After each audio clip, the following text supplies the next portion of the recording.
from me here again to talk about the 10th event, which is sports news writing for newspapers. Timeliness, accuracy, balance, news judgment, all of those things are important in judging this particular event.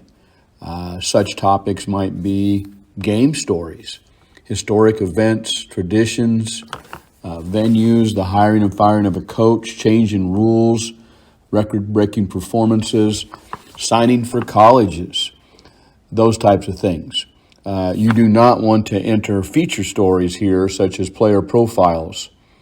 Rather, they should be news events that have a time element to them. Some examples that we've had from Class A from last year. Championship teams.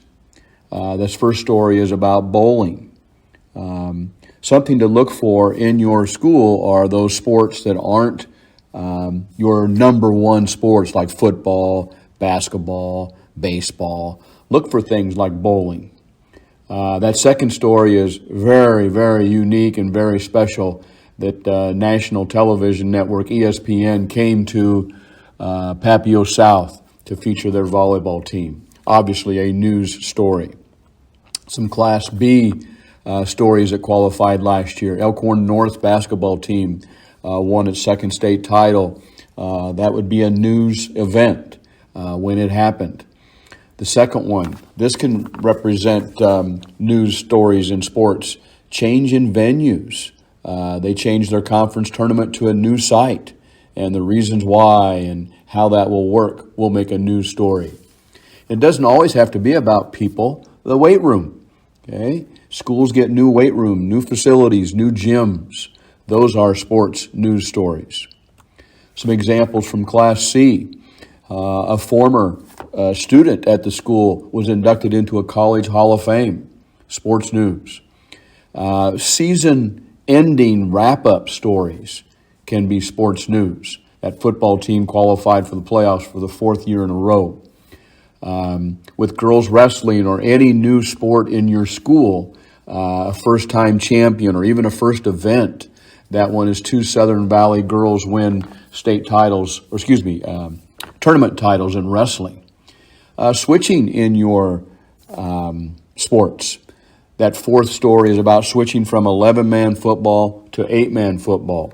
Any changes in your activities makes for news sports stories. Some thoughts. Be sure to include whatever the news is early in your story, first or second paragraph. I've seen state contest stories in this category about an event, and the writer did not put the final score or the results until late in the story. Often, young writers include unimportant information in a sports news story, so be sure to use inverted triangle format in some fashion where your most important information is first. And quotes must be used to enhance any emotions associated with this story. The rubric highlights creative lead with active voice, drawing that reader's attention into the story. Organized with single angle, AP style, clear transitions and logical connections. Identify any sources that you use. Use a clear and engaging language, clear focus with specific details, and evoke those emotions. And then the overall effect. Is it relative to the appropriate audience and legal and ethical journalistic practices are followed? At state, students will assume the role of a sports reporter, and information will be given to write a sports news story for a local publication. A variety of events can be used for this state contest final. State championship game or meets, maybe the hiring of a new coach, the opening of a new bike trail, things like that. And even though the student may not be knowledgeable in the particular sport, say track or softball, basketball, or football, in a game story, writers can still select important information and put together a solid story. If a qualifier is not knowledgeable in covering an actual game, however, prior exposure to such things as box scores could be beneficial. Hopefully these things can help you when you are deciding what to enter in the sports news writing category and then how to compete at the state finals.